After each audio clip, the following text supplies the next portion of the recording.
Ante todo, quiero darles las gracias a todos por compartir este día con el Foro de Promoción Democrática Continental y sobre todo en particular a los ponentes y a los disertantes que con sus experiencias y conocimientos nos han enriquecido. El Foro es un grupo de voluntarios trabajando hacia la promoción de la democracia en el continente latinoamericano con énfasis en Cuba y Venezuela. Permítanme introducirles al comité gestor del foro, que andan todos más o menos por el recinto. Roberto Ruiz Casas, vicepresidente. Gustavo Pardo, secretario. Pedro Pablo Álvarez, vocero. Gustavo Aguirre Vélez, coordinador para asuntos internacionales y nuestra salvación. Gerardo Martínez Solana, coordinador y secretario de prensa. Tenemos también Mijael Bonito en Chile y Abelardo Pérez García en Francia, representantes para los parlamentarios en Latinoamérica y Europa respectivamente. Como habrán podido observar, el foro no tiene tesorero, por una razón muy sencilla: no tenemos dinero. Como no entra dinero, pues no tendremos necesidad de un tesorero, pero sin embargo, no recibimos ayuda monetaria de nadie y todos los gastos hasta el momento han sido cubiertos y costeados por miembros del foro y pagados de nuestros ahorros. Hay una urna allí en la primera, para los que deseen hacer una generosa donación al foro y así poder continuar ofreciendo eventos como el día de hoy. La misión del foro es ofrecer una plataforma neutral donde se exponen y se debaten ideas diversas con el fin de promover la democracia en nuestras naciones, y su donación nos ayudará a continuar ofreciendo esta plataforma. A los cubanos nos preocupa enormemente el camino que está siguiendo el Venezuela a través de los pasos que está tomando el gobierno de Maduro, que son muy similares a los pasos que ha tomado el castrismo desde enero de 1959. La dictadura de Castro, en concubenio con el chavismo, pretende implantar la ideología del socialismo del siglo XXI a través de un control absoluto en manos de dictadores disfrazados de líderes que ofrecen promesas para el bien del pueblo, pero promesas que nunca se cumplen. Son líderes egomaniáticos que se aferran al poder y se mantienen a través del miedo y la persecución. Venezuela todavía está a tiempo de cambiar de curso y volverá a ser la nación donde surgió la doctrina Betancourt. Venezuela es rica en recursos naturales, tiene una juventud valiente, hombres y mujeres de carácter y con firmeza de principios. Pero no solo nos preocupa Venezuela, también nos preocupa el futuro de los hermanos de Bolivia, Ecuador, Argentina, Honduras y otros donde el socialismo del siglo XXI ha llegado al poder, haciendo uso del sistema democrático, usándolo como plataforma de lucha, manipulando las necesidades de los pueblos para desde ese mismo poder, usando reformas de constitución, perpetuarse en el poder. Ahora quisiera dedicarles unas palabras al caso de Cuba en el ambiente continental, que en estos momentos es noticia mundial, con la decisión del presidente Obama de facilitar un acercamiento de Estados Unidos a Cuba. En el primer panel, todos estuvieron de acuerdo en lo que necesitamos para poner a la verdadera democracia en un nuevo texto, promover la realidad y unirnos en la acción para recuperarla. Carlos nos dijo que no se subestimara la importancia de la economía en la política. Y tiene razón, mucha razón. En países democráticos como los Estados Unidos, unas elecciones cambiaron de ruta por una palabra, Más bien una frase. It is the economy stupid. Es la economía estúpido. Pero, si me permite decirle a Carlos, que tampoco se puede subestimar en países como Cuba y Venezuela la importancia de la política en la economía, porque van mano en mano en los dos casos.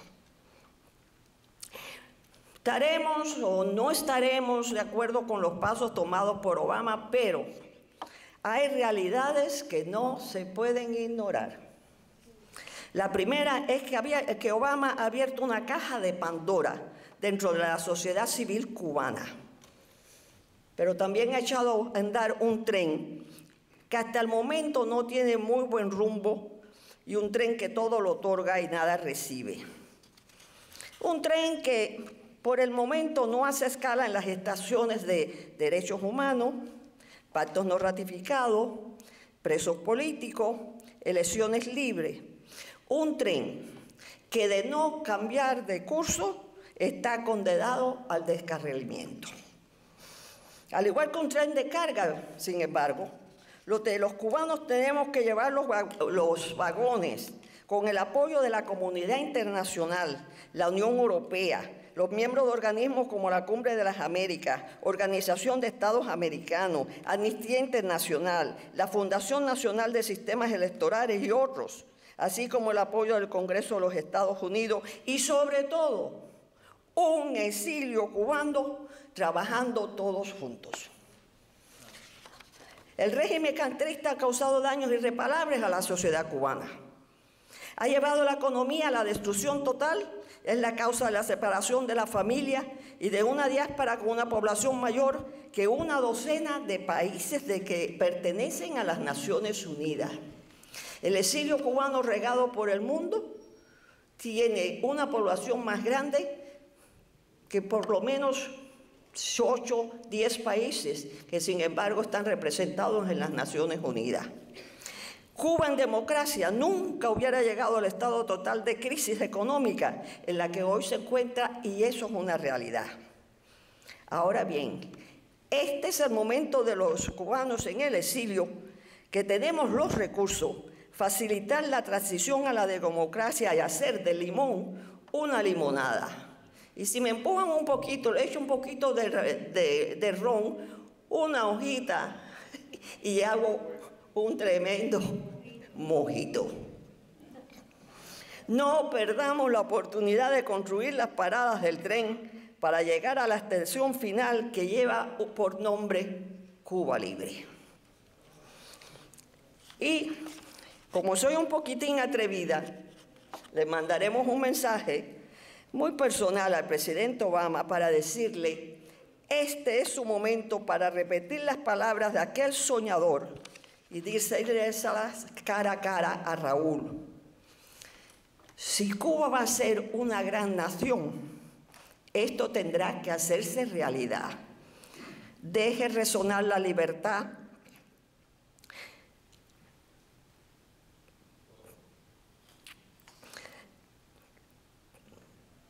Desde la prodigiosa cumbre de la punta de Maicí hasta el Cabo de San Antonio.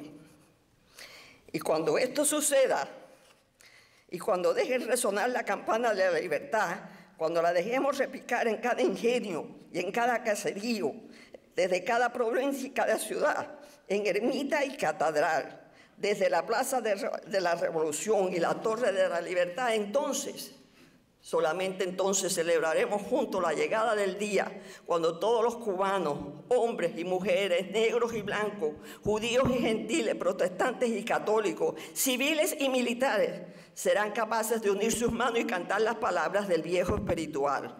Libres al fin, gracias a Dios omnipotente, Cuba es libre al fin. El Foro de Promoción Democrática Continental ha preparado una declaración para las firmas de todos los que quieran firmar aquí presentes. Y si me lo permiten, se las voy a leer. La urna está en la primera, la declaración está en la segunda. Aquellos que la quieran firmar, por favor, háganlo al final. Declaración final, voces proactivas por la democracia continental.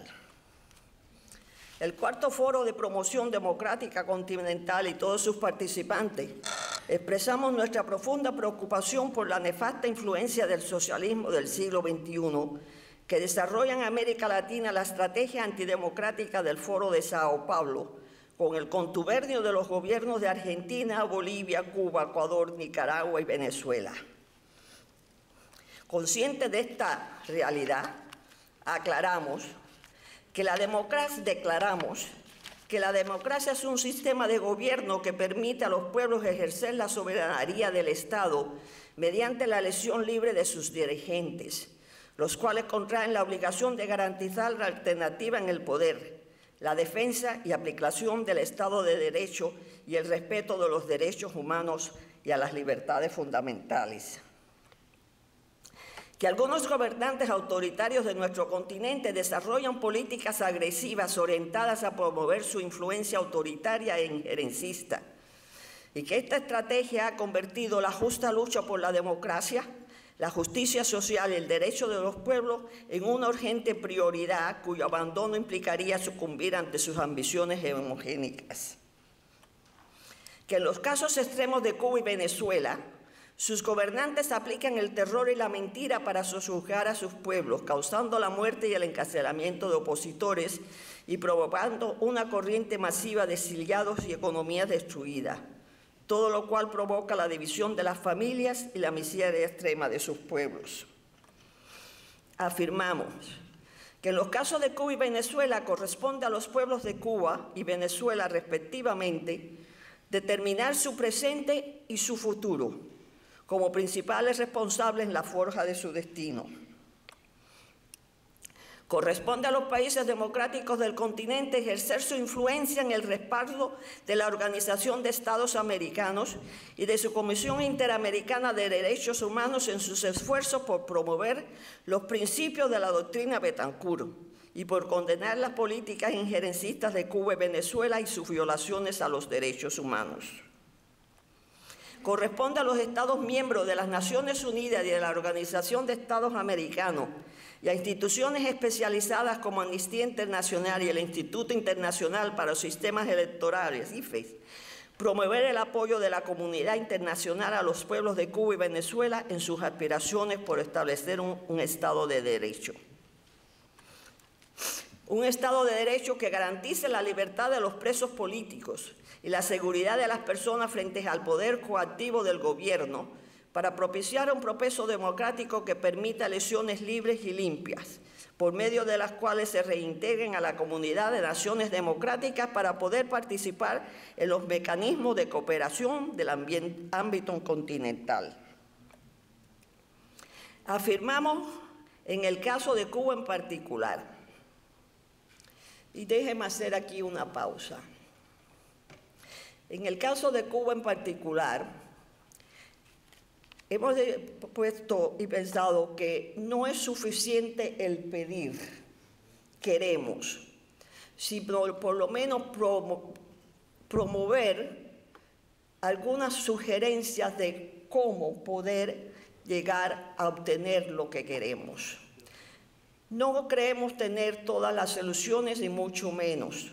Lo que van a oír aquí son las opiniones de un grupo que pretende sembrar una semilla para crear una ruta, una hoja de ruta al llegar. No pedimos nada que no se ha pedido, solamente a lo mejor de una forma un poco diferente.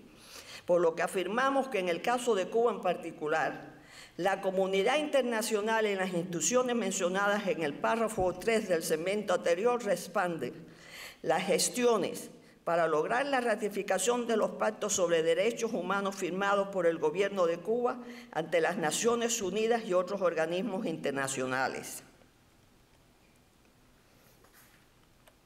Las gestiones para lograr la derogación de los artículos de la Constitución cubana que impiden el ejercicio de las libertades de reunión, de expresión y de información, para facilitar el desarrollo de elecciones democráticas, pluripartidistas y libres en un término no mayor de 24 meses, en la cual los cubanos e hijos de cubanos dentro y fuera de la isla participen libremente como candidatos y votantes. Las gestiones ante el gobierno cubano para que inicie un proceso con garantías jurídicas encaminadas a la liberación de todos los presos encarcelados por motivos políticos. En una de las partes verán que en la ratificación de los pactos, lo pudimos es el año pasado, en la cumbre de la CELAC, el secretario de las Naciones Unidas pidió que el gobierno de Cuba ratificara los pactos que han firmado. Hoy estamos un año después, aún no se han ratificado, y la pregunta es cuál es la posición y cuál es lo que hace la Organización de Estados Americanos. Si un secretario de la ONU, pide a un gobierno que ratifique los pactos que han firmado con ellos y aún no se hace, es algo muy triste para esa organización. También, cuando pedimos la derogación de ciertos capítulos de la Constitución cubana, pensamos que es muy difícil el decir vamos a escribir una Constitución nueva. Hay ya un grupo que lo está planeando, que se hace, pero las constituciones, queramos o no, las escriben los gobiernos y se ratifican por los pueblos. Pero todo gobierno puede tener la potestad de derogar esos artículos que no permiten llegar a una transición pacífica. Es imposible pretender que se llegue a una transición verdaderamente democrática cuando no existe ni el derecho de la expresión, ni el derecho de la reunión, ni el derecho a la comunicación. Pero esos son los artículos que no permiten el llegar a la democracia. Y en un periodo de 24 meses se puede entonces empezar de verdad a llegar a la transición. La decisión de Obama también ha puesto una cierta responsabilidad en los Estados Unidos porque ellos tomaron una decisión unilateral sin contar con el pueblo de Cuba. Y le ha puesto una responsabilidad de que ellos también deben de actuar para que eso se lleve a cabo. No solamente aquí se trata de que los granaderos americanos ganen, ni que la Caterpillar ya haya pedido permiso. Eso está muy bien, cuando venga la economía. Pero si usted ha tomado esa posición, como dice, ahora se la tiene que poner en el bolsillo y caminar con ella. Así que, por lo tanto, solicitamos que los países participantes en la Cumbre de las Américas se comprometan a fortalecer los procesos democráticos en Cuba y Venezuela de conformidad con los instrumentos, pactos y declaraciones firmadas por los países de la región en el ámbito de la Organización de Estados Americanos y otros foros continentales. Y también pedimos que estas propuestas sean entregadas a las delegaciones de los países asistentes a la Cumbre de las Américas, que se realizará en Panamá entre el 10 y el 12 de abril de 2015, y que la acojan como colaboración de actores sociales, tal como lo promueve la Secretaría de Cumbre de las Américas, SCA. Gracias por estar con nosotros.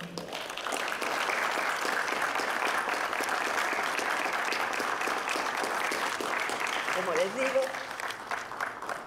allí está la declaración, aquellos que la quieran firmar, y las donaciones, aquellos que no quieran ayudar.